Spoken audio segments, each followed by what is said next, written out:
Merry meet and welcome. Thanks so much for tuning in to the very first of our monthly podcasts with me, Jay, the Gaelic Moonchild.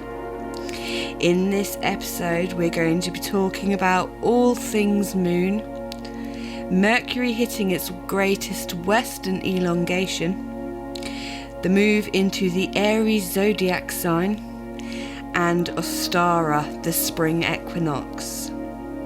So grab yourself a nice drink, get comfy, here we go. So first up, we're going to have a little talk about Mercury reaching its greatest western elongation.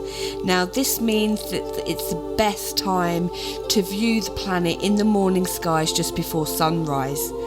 Normally the angle for maximum elongation falls somewhere between 18 and 28 degrees, and this year, as the planet reaches its highest point above the horizon, it will be sitting at 27.3 degrees from the sun.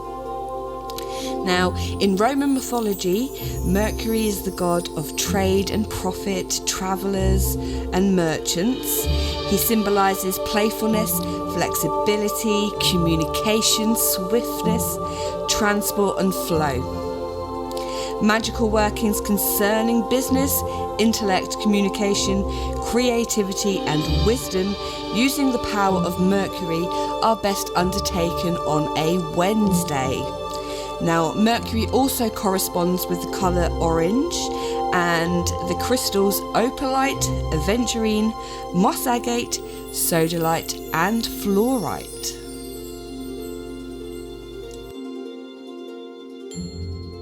So next up we have the beautiful new moon under Pisces, which is going to happen on Saturday the 13th of March. It's going to reach its peak at around 10:21 a.m. UK time, and it will move into the Aries constellation at around 11:44 p.m. that night. Now, the new moon is a time of new beginnings. It's all about positive changes, planting those seeds, setting your goals for the coming lunar cycle. It's a perfect time for magical workings concerning beauty, health, self-improvement, and love and romance.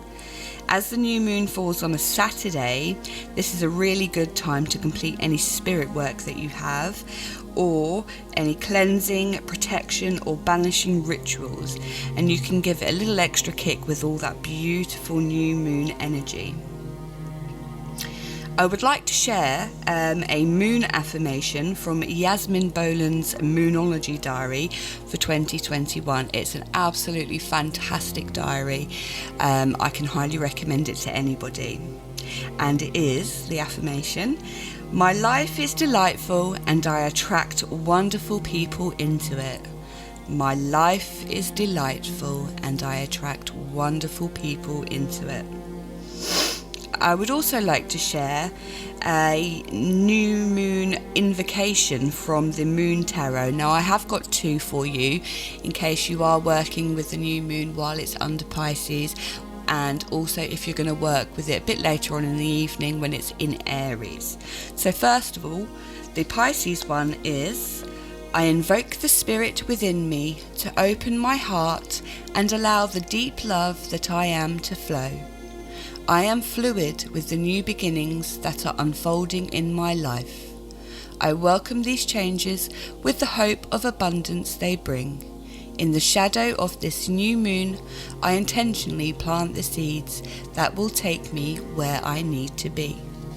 And the Aries invocation is: I invoke the spirit within me to uncover my greatest ideas and show me what will cultivate the most prosperous abundance.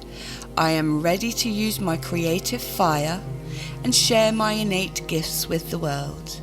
In the shadow of this new moon, I am powerful and successful.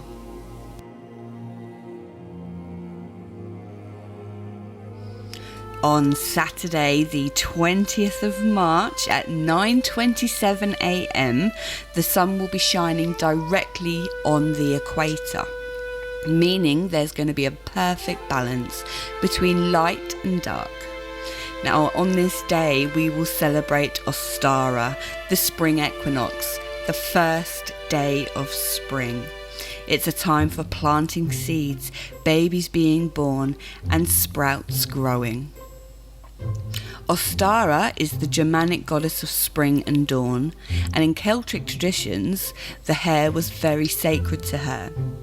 The hare was thought to be reborn each day, making it a symbol of immortality. It's also a really great symbol of fertility, as a hare can conceive while already pregnant.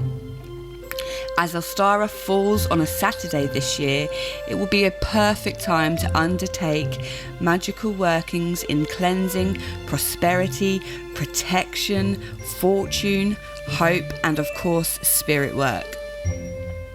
You can create an Ostara altar at home using things like coloured eggs, which will symbolise rebirth of nature and all creation, spring flowers, something seed related, lots of beautiful yellows and vibrant greens.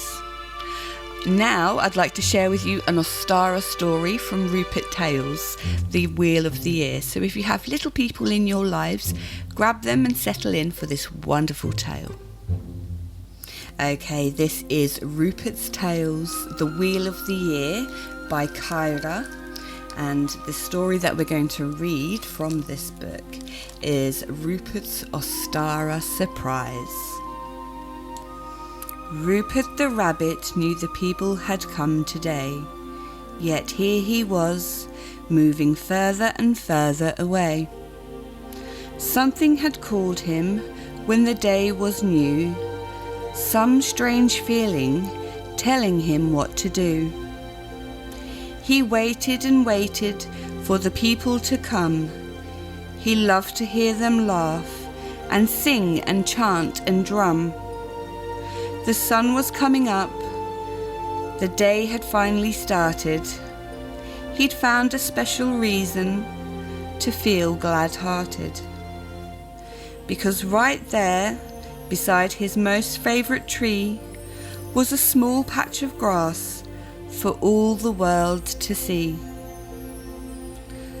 The whole long winter had been dark and cold and strong. The taste of grass and clover was sadly long gone. But there they were, those few short blades of tasty green. Hidden in the shadows, they were almost unseen. Oh, the sight! Oh, the taste! Oh, the delightful smell! With one little bite, Rupert's heart began to swell.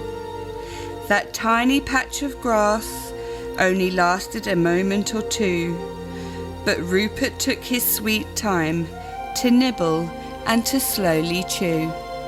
That's when he heard it, or maybe it was just a feeling, a strange prickly sensation that sent his senses reeling.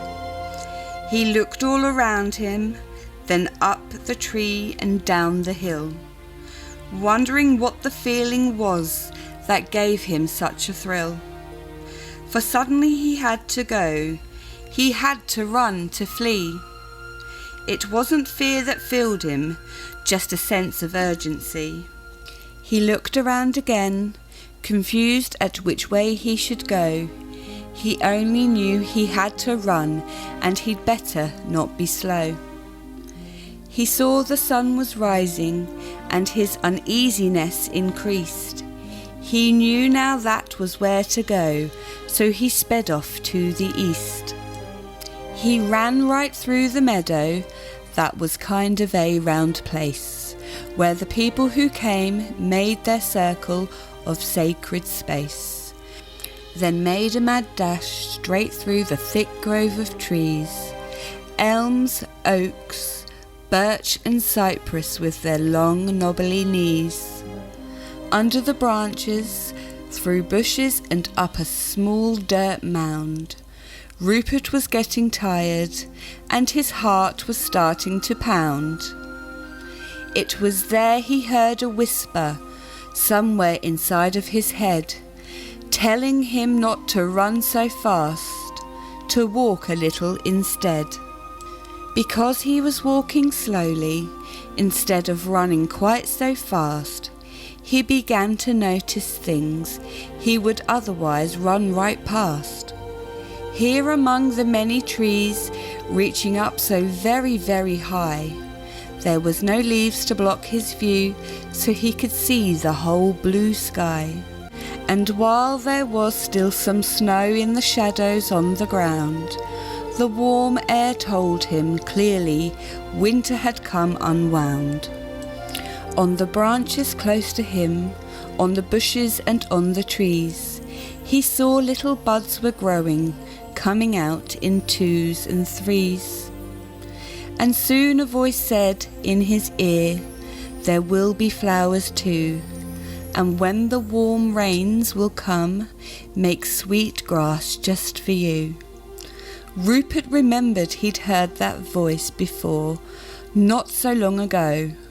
Although it sounded just as sweet, it also sounded kind of slow. Yes, that's true, my furry friend, the silvery voice did sing. For now the time is ripe to reawaken with the spring. The earth is reborn, another voice said, every year around this time, each plant and animal answering to nature's reason and her rhyme. And that's when Rupert spotted him, the green man, as a child. Instead of tall and green though, he looked young and kind of wild. His face was in the bark of an oak tree not too far away. His long arms were made of branches that were coloured brown and grey. And there in the tree, just above his head, grew a small, short pair of horns, reminding Rupert it wasn't just the plants that were each year reborn. Come along now, dear one, the goddess whispered on the breeze. Then Rupert saw a strange shadow running between the trees. He started to follow, happy in his heart to do as he was bid. But something stopped him right in his tracks the very moment that he did. The sun was high, spring had sprung, and it was a beautiful day. The Lord and Lady were with him, where he always hoped to stay. But there was a sound that came over the last hill, one that made his heart stop and gave him a happy thrill. He could hear the distant drums calling, come one, come all. But that's not what he was doing, oh no, not at all. Rupert was worried now, not at all sure what he should do. He loved the Lord and Lady, but he missed the people too. You're growing older now, the lady sang in his long brown ears. You can watch the people again and again for many years. The god's voice came from a nearby bush saying, it is the season. Come along now, little friend, he urged, and you'll soon know the reason. Rupert remembered Melvin then and the marbon that he'd missed, and that in the end he'd gotten everything for which he'd wished. And so he turned away from the people and all their different ways, then hopped along down the path, following the god with no more delays. As he trailed along behind the shadow, he sometimes thought he could see the face or dress or hand or foot of the goddess hidden in a tree. Like the god, she was all around, sometimes above or below. They were always there, not too far, and that was good to know. The young green man laughed when he saw two squirrels playing in a tree. Ah, yes, he said, it's spring, and that's the way it should be. Yes, said the lady, and Ostara is the name the people call this day. You'll know it, my little friend, because it's marked in a very special way. The wheel of the year is turning again, and spring has come our way. And now the god explained, time is equal, both the night and the day. Rupert remembered Marbon and the equinox way back in the fall, and he knew he could remember this one without any problem at all. Yes, now is a time for rebirth and planting, along with many other things. People begin to sow their seeds and plough the land, and some have a bell that rings. The god laughed again, right out loud, as he seemed to do a lot, then said to Rupert, "But there's something else to do, is there not?" That's when Rupert saw her, standing quietly in a pool of warm sunlight. She was another rabbit whose ears were long, and she had fur that was white. That's when he remembered the morning, and that strange prickly feeling, the one that had made him run and had sent all of his senses reeling. He hadn't understood then just what had made him run and hurry down the hill. He didn't have to wonder now what it was that had given him such a thrill. It was nature being nature that had made him have to run, to flee. It was God and Goddess calling him that had filled him with urgency. "Ah, my friend," said the god, "and now you begin to understand why it is we call to you and made our curious demand. Everyone," the goddess said, "should have someone special for their heart, someone all their own, from whom they hope they will never have to part. Her name is Roxanne," the god told him, "in case you'd really like to know. You'll like her, I'll bet, and look, her fur is just as beautiful as snow. Now go on over there and say hello," the Lord told Rupert with a smile.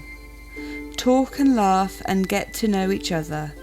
That might take a little while." Rupert knew they were right, the Lord and Lady, and everything they said. But still he stood there trembling, not knowing what to say or do instead. The goddess whispered in his ear, "See, she's looking right your way. Go and make a new beginning then, on this, the first spring day." There we go, that was Rupert's Ostara surprise from the Rupert's Tales, The Wheel of the Year by Kyla. Okay, so now we're going to touch a little bit on the move into the Aries zodiac sign on Sunday the 21st of March, which will start the new zodiac cycle. Now that will run until the 19th of April, and Aries is symbolised by the ram, and it is a fire element, and this sign is ruled by the planet Mars. Now you can harness the energies of Aries in magical workings concerning courage, binding, protection, achievement, power, passion and confidence. You can also include the colours orange and red and crystals garnet and ruby, as these correspond really well with Mars. And finally, on Sunday the 28th of March, we have the glorious full worm moon under Libra. It's going to rise at around 6 p.m. and set the following morning around 6:26 a.m. It's due to reach its peak at 7:48 p.m. So let's all hope for some beautifully clear skies that evening and get out and take some photos of the moon. Full moon is all about wish fulfillment, harvesting the seeds that you've sown during that new moon and for achieving your goals, and it's a really lovely time to perform any spells or rituals that you have concerning love, passion, healing and money. If you have any workings concerning peace, friendship, beauty, success or achievement. You can perform these rituals or spells on this Sunday full moon, as this day is the best day that corresponds with magical workings in these areas. Now, because it is a Libra full moon, I would love to share with you a full moon invocation from the Moon Tarot for Libra. It is: I invoke the spirit within me to bring balance to my light and dark. I am grateful for all that I have learned and all the wisdom I have uncovered. I will incorporate these lessons into the new beginnings of my life. Under the light of this full moon, I am ready to show my blossoming growth. That's absolutely lovely. I love that. So, if you guys have ever seen my lives with the moon, I always say, if you take any moon pictures, please share them with me. I am absolutely in love with the moon. So if you do have pictures that you take, please do feel free to share them on the page on Facebook. I will put a link for that in the description of this podcast. So that brings us to the end of our first ever Gaelic Moonchild podcast. Please do feel free to share it with anybody that you think would be interested. And thank you so very much for tuning in. Blessed be.